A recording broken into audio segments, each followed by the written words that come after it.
Alors que les hommes se contentent de les couper, les femmes ont tendance à mettre du vernis dessus et à en prendre soin grâce à une manucure complète. Il s'agit des ongles. Pourtant, mettre du vernis n'est pas anodin dans la mesure où les ongles nous révèlent notre état santé. D'ailleurs, voici 8 types d'ongles et leur signification concernant notre santé, aussi bien physique que psychique. Les ongles jaunes. Pouvant être causés par un excès de vernis, le tabagisme ou la prise de certains médicaments, les ongles jaunes désignent généralement une infection fongique comme la mycose des ongles. Toutefois, il peut également s'agir d'un symptôme de troubles rénaux, du diabète, du psoriasis, d'une maladie des poumons ou encore d'un trouble de la thyroïde. Il convient donc de consulter un professionnel de la santé pour écarter l'une de ces causes. Les ongles cassants. Si vous constatez que vos ongles sont cassants, c'est que vous souffrez potentiellement d'une carence en fer, en zinc ou en vitamine B.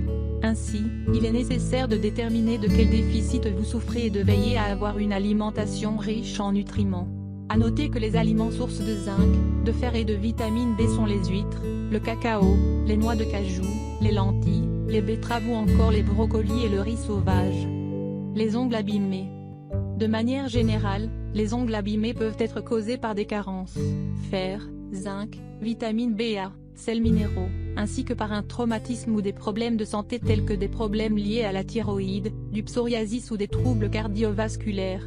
À savoir que les ongles sont constitués de kératine dans laquelle on retrouve des protéines, des lipides, des vitamines, des minéraux ainsi que de l'eau.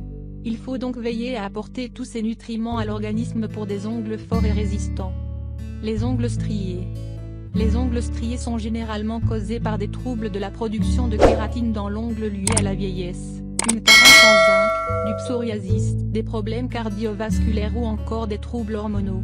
De plus, ils illustrent souvent un affaiblissement du système immunitaire, c'est pourquoi il est essentiel de veiller à un mode de vie sain, alimentation variée et équilibrée, activité physique régulière, sommeil de qualité et hydratation correcte. À noter qu'une consultation médicale reste nécessaire pour écarter toute pathologie grave. Les ongles avec une ligne foncée. La présence d'une ligne foncée et distincte sur les ongles doit alerter et pousser à consulter rapidement un professionnel de la santé. Effectivement, il s'agit généralement d'un mélanome, un type de cancer de la peau qui peut vite évoluer en cancer invasif s'il atteint le derme. Les ongles rongés. Les ongles rongés font partie des troubles obsessionnels compulsifs les plus répandus. Pourtant, ce TOC caractérise une réelle angoisse et une difficulté à lutter contre le stress. De plus, il faut savoir que cette pratique est risquée dans la mesure où le fait de se ronger les ongles offre une porte d'accès aux bactéries et aux germes.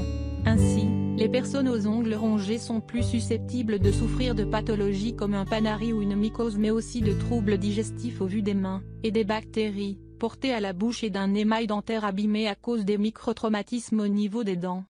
Les ongles bleus. Des ongles bleus ou avec une tache noire indiquent soit un hématome provoqué par un traumatisme de l'ongle soit une tumeur. En effet, des taches sombres sur les ongles peuvent révéler la présence d'un mélanome. Il convient donc de consulter rapidement un professionnel de la santé. Les ongles avec des taches blanches. Si vous constatez la présence de taches blanches sur vos ongles, c'est qu'il peut s'agir d'un assèchement de l'ongle, d'une carence en protéines, d'un traumatisme ou encore du psoriasis.